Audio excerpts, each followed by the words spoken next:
The Ottoman Empire, Tolerance, Justice, and the Philosophy of Governance. The Ottoman Empire, c. 1299 to 1922, stands as a fascinating study in balancing diversity, justice, and centralized authority. Its governance philosophy, rooted in Islamic principles and pragmatic statecraft, enabled it to manage a vast, multi-ethnic, and multi-religious realm for centuries. Below is an exploration of its approach to tolerance, justice, and governance. 1. Tolerance, the Millet System and pragmatic pluralism. The Ottomans institutionalized religious and cultural tolerance through the Millet System, which granted autonomy to non-Muslim communities, e.g. Greek Orthodox, Armenian, Jewish. Religious autonomy. Each millet nation was governed by its religious leaders in matters like marriage, education, and inheritance. For example, the Greek Orthodox Patriarch oversaw his community's affairs, while Jewish rabbis administered their own courts. Economic pragmatism. Non-Muslims paid the jizya, poll tax, in exchange for exemption from military service and protection under the state. This system stabilized revenue and reduced dissent. Limitations. While allowing self-rule, the Millet System reinforced social hierarchies, with Muslims at the top.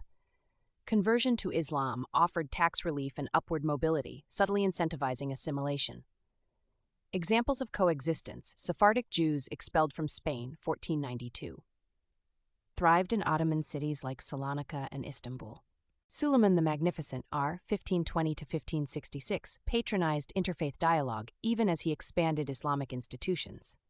2. Justice, Sharia Qanun and the Circle of Justice. Ottoman justice blended Islamic law, Sharia, and secular edicts, Qanun, creating a dual legal framework. Sharia courts, qadis, judges, adjudicated family law, contracts, and moral offenses. Punishments like hudud, fixed penalties for crimes, were rare, emphasizing restitution over retribution. Qanun laws. Sultans like Suleiman codified administrative, criminal, and tax laws to standardize governance. For instance, land reforms ensured equitable distribution among peasants. The Circle of Justice, a political philosophy asserting that the ruler's legitimacy depended on justice. No power without the military, no military without wealth, no wealth without prosperity, no prosperity without justice. This ideal linked the sultan's authority to the welfare of subjects, though practice often diverged due to corruption. Legal institutions. The Divan, imperial council, heard grievances, with the sultan occasionally presiding to demonstrate accessibility. Siyasat courts handled state security, bypassing Sharia for swift punishment of rebels or corrupt officials. Governance, philosophy, centralization, and adaptation. The Ottoman state fused Islamic, Persian, and Byzantine traditions into a unique administrative model. Role of the Sultan. As both political ruler, Padishah, and spiritual leader, Caliph, the Sultan embodied the union of state and religion. His duty was to uphold adalet, justice, and nizam alem, world order. Bureaucratic efficiency. The Grand Vizier headed a centralized bureaucracy with scribes, katibs, and tax collectors maintaining records in Siyakat script for accountability. Devshirme System. Christian boys recruited through the Devshirme were converted, trained as administrators, janissaries, or bureaucrats, ensuring a loyal meritocratic class. Though coercive, it integrated diverse talents into governance. Influences. Ibn Khaldun's cyclical theory.